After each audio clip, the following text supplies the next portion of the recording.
Lo mqhubi wesigadla uye wonzakala ngokumasikizi njengoko uyowabetheka emva kokuphuma kwesigadla sihamba.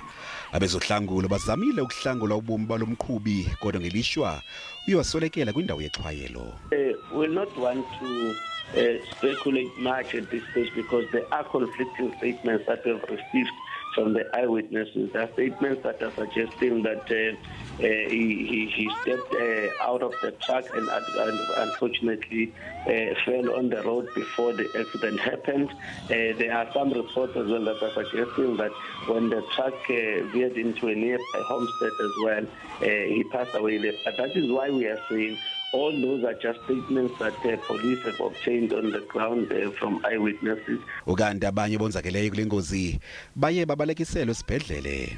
We had received a report of 4 people who were taken to hospital, but the indications were that there were no serious injuries because when the accident happened, some were able to jump off and escape from the accident. Njengoko isigadla sizaphuma endleleni sayokuntlitheka kwidonga lendlu ze sadala umonakalo. We also aware that even the homestead where the truck ultimately fell, there were some damages as well that were caused to properties and all other vehicles that were parked in the yard.